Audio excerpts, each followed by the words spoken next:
Bon, Sully, j'imagine heureux là, de ce scénario de match. Voilà, parle-nous un petit peu de cette rencontre. Comment déjà vous avez vécu ce match? Déjà, bonsoir à tous. On a bien abordé le match. On est resté sur ce qu'on voulait faire. Ça fait depuis Évreux, je trouve qu'on est bien dans ce qu'on veut faire. On est resté mobilisé. Troisième quart-temps, on a failli un peu déjoué, mais je trouve qu'on s'est bien débrouillé. On n'a pas lâché contre cette équipe qui est très, en général, qui est très forte au troisième quart-temps. On a été alerté par le coach, donc ça s'est un peu senti au début, mais on a su tenir la barre jusqu'à la fin. Donc je pense que c'est le plus important. Ouais, et puis il y avait aussi ce petit écart de points là qui avait été fait par Châlons-Reims au match aller, que vous avez comblé du coup pour éventuellement prendre un tie-breaker en cas de même bilan. Ça, c'était, j'imagine, une petite mission bonus aussi, en plus de la victoire, à aller chercher. Oui, exactement. Des petites missions comme ça, au vu du moment de la saison. Je pense que quand on a des moments comme ça, il faut réussir il faut réussir la mission, je dirais. Parce qu'on arrive dans un moment de la saison où il faut la moindre erreur que possible pour être bien mentalement et tout, pour continuer la suite. Donc je pense qu'on commence à être dans la bonne combativité. C'était le premier match sans Témi. On a vu que voilà, tout le monde à l'intérieur a répondu présent un peu il y avait une rotation en moins, mais pour pallier un peu son absence. Jean-Marc, bien sûr, mais on a vu Ludo, on a vu toi, voilà, Nobel, Roger. Comment ça s'est passé un petit peu là entre vous? On a senti que vous avez mis de l'intensité et que même sans ce que Témi apporte d'habitude, vous avez mis ce qu'il fallait pour justement combler ce vide-là. Oui, déjà, je pense que comme le coach a dit, ce match-là, on lui dédie ce match-là parce que c'est quand même dur à ce niveau de la saison d'avoir des petits pépins physiques pour un moment, mais c'est qu'on a les joueurs pour, on peut combler les trous qu'on a des fois avec l'intensité. Quand on est intense, ça se voit, on arrive à combler les trous des trucs qui se voient pas, quoi. Sachant que Témi, c'est quelqu'un qui nous ramène beaucoup, donc on est assez solidaire pour pallier à ce manque et continuer quoi qu'il arrive, quoi.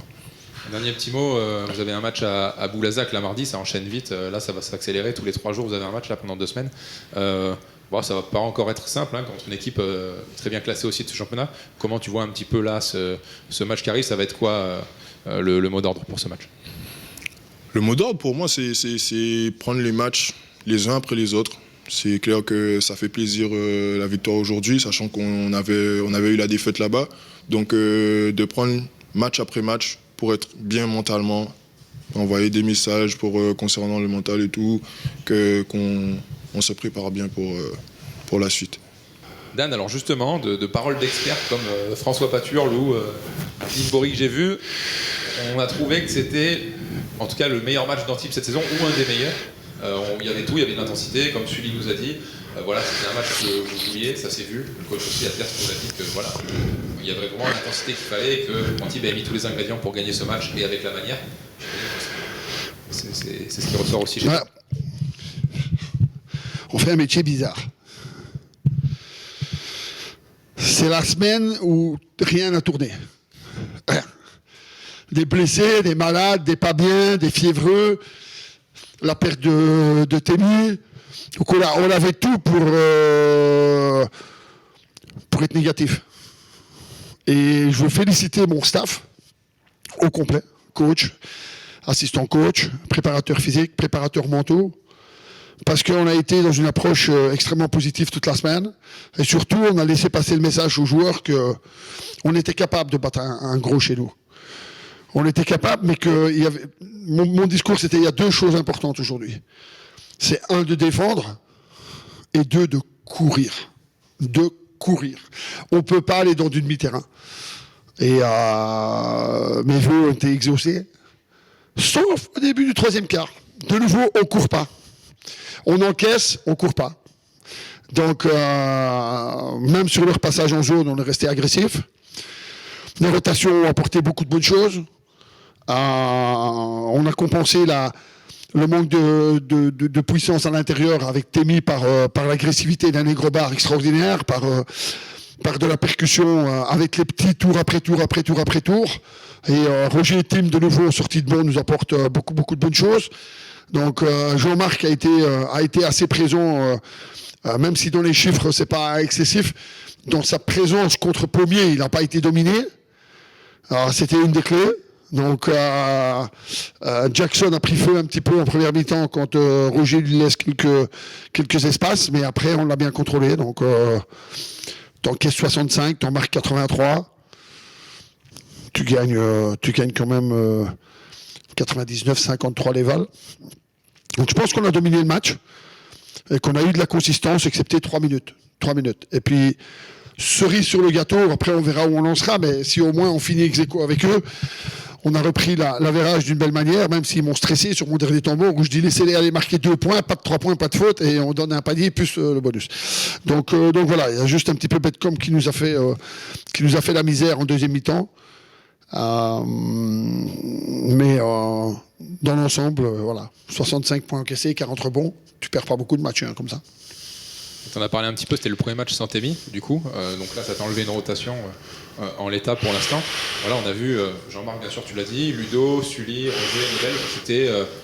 On n'a pas, en tout cas, le manque s'est pas senti ce soir. On a vu que tout le monde a mis la petite chose en plus pour faire oublier cette absence au mieux. Je vais ça, c'est une satisfaction. On s'attendait à être attaqué à l'intérieur, donc ça a été quand même un peu le cas, mais on a bien contrôlé.